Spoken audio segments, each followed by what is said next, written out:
అక్కను చంపిన తమ్ముడు కారుతో ఢీకొట్టి కొడవలితో నరికి లేడీ కానిస్టేబుల్ హత్య. కులాంతర వివాహం చేసుకుందని ఆస్తిలో వాటా వదులుకునేందుకు ఒప్పుకోలేదని ఇక ఇంతటి దారుణానికి సొంత తమ్ముడే ఒడగట్టిండు. రంగారెడ్డి జిల్లా రాయపోల్లో ఘటన. ఇది పరువు హత్యనని ఇక బంధువులందరూ కూడా వాళ్ళ యొక్క ఆవేదన ఆరోపణలు అయితే మరి చేస్తూ ఉన్నారు. వాస్తవానికి రాష్ట్రం అంతా కూడా ఇప్పుడు ఈ ఇన్సిడెంట్ తోటి ఒక అల్లకల్లోలం అయిపోతుందని చెప్పొచ్చు. సొంత అక్కని తమ్ముడు చంపడం అనేది దారుణం. సరే, ఈ కులాంతర వివాహాలు ఏ రకంగా ఉన్నప్పటికీ అసలు పుట్టి పెరిగి కలిసి ఇంత అయిన తర్వాత ఇష్టమైన పెళ్ళిని ఇక కులంగానున్నో మతంగానున్నో చేసుకుందని ఇంత కిరాతకంగా ఇంత అన్యాయంగా చంపడం అనేది దారుణం. మన రాజ్యాంగానికి ఈ చట్టాలకు కట్టుబడి ఉండాలి. ఎందుకంటే ఎవరి ఇష్టాలు వాళ్ళకు ఉంటాయి, వాటిని గౌరవించాలి. ఎవడు కూడా సచ్చిన తర్వాత కులాన్ని కట్టుకోబోయేది లేదు, మతాన్ని కట్టుకోబోయేది లేదు, నువ్వు సంపాదించిన పైసలను కూడా కట్టుకోబోయేది లేదు.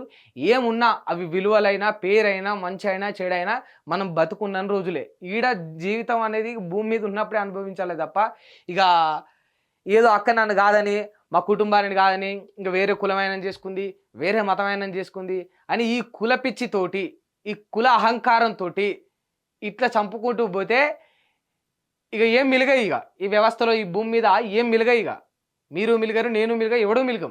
ఎందుకంటే వివాహం అనేదే ఒకటే, ఒక కులాంతర వివాహం చేసుకున్నది, వేరే కులంతో అటాచ్ అయింది, వేరే కులం వాడితో కలిసింది అనేది మనకు ఒక రకంగా బాధ అనిపిస్తుంది. కానీ బీ ప్రాక్టికల్. అంటే మనుషులు చాలా గుడ్డోలుగా ఉన్నారు.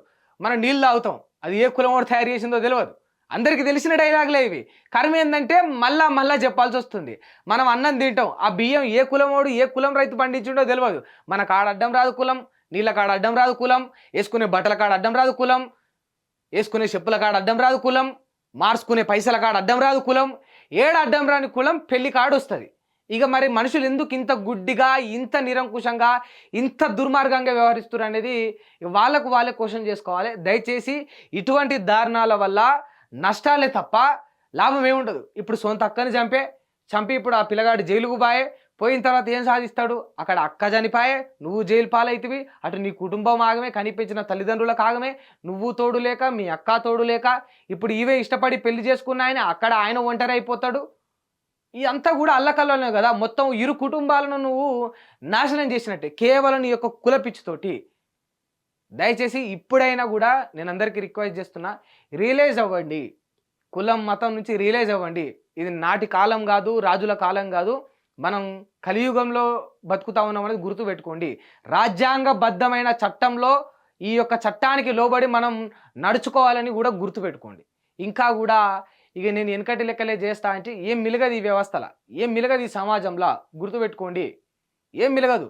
సబ్బండ వర్గాలు, సబ్బండ కులాలు అందరూ ఏకమైతేనే ఒక ఇల్లు నిర్మాణం అవుతుంది. ఒక ఇల్లు కట్టనీకి వచ్చినప్పుడు మేస్త్రి అందరూ ఫలానా కులముల్లే వస్తున్నారా, ఇసుక మోసేటోడు, కంకర తెచ్చేటోడు కావచ్చు, సీకులు తెచ్చేటోడు కావచ్చు, బీస్మెంట్ కట్టేటోడు కావచ్చు, గోడలు కట్టేటోడు కావచ్చు, అస్తర్కారు చేసేటోడు కావచ్చు, రంగులు వేసేటోడు కావచ్చు, ఇంటీరియర్ డిజైన్ చేసేటోడు కావచ్చు, అందరు ఈ కులముల్లే అని చూసుకోడు కదా.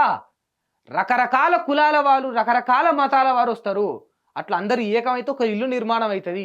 ఈ వ్యవస్థ, ఈ సమాజం కూడా అంతే. అన్నీ కూడా కలుపుకొని తరంగానే పోవాలి తప్ప ఈ కుల పిచ్చితోటి, కుల అహంకారంతో ఇట్లా చంపుకుంటూ పోతే మన సొంత బిడ్డలను, మన తోడబుట్టిన వాళ్ళను, మన కన్న బిడ్డలని చంపుకుంటూ పోతే ఈ భారతదేశానికి ఇంతకంటే దౌర్భాగ్యం ఏమీ లేదు. రాసి పెట్టుకొని నేను చెప్తున్నా, ఈ కులము మతం అనే పిచ్చి ఏదైతే ఉందో ఇంతకు మించిన దౌర్భాగ్యం భారతదేశానికి ఏమీ లేదు. పేదరికంలో ఉండేటోడు కూడా అట్లీస్ట్ ఓ పూట తింటాడు, ఓ పూట లేకపోతే పండుకుంటాడు తప్ప ఈ కుల పిచ్చి మత పిచ్చి వల్ల జరిగే అన్యాయాలు, ఇగో దుర్మార్గాలు ఉంటాయి చూసినా, ఇవి వినలేం. ఒకసారి మీరు చూడండి, కారుతో ఢీకొట్టి కొడవలితో నరికి ఇంత అసలు మనిషి ఎట్లా ఒప్పుతుంది? దయచేసి మానుకోండి, నేను చెప్తా ఉన్నా. ఇప్పుడైనా రియలైజ్ కండి, అజ్ఞానం నుంచి బయటికి రండి, జ్ఞానవంతులుగా బతుకుండ్రి, కలియుగంలో ఉన్నవాన్ని గుర్తుపెట్టుకోండి. హిట్ టీవీ యాప్ ని డౌన్లోడ్ చేసుకోండి. ఇందులో short news, live news, entertainment movies అన్ని అవైలబుల్ గా ఉన్నాయి. Please download hit TV app. Hit TV app ని ఫ్రీగా డౌన్లోడ్ చేసుకోండి.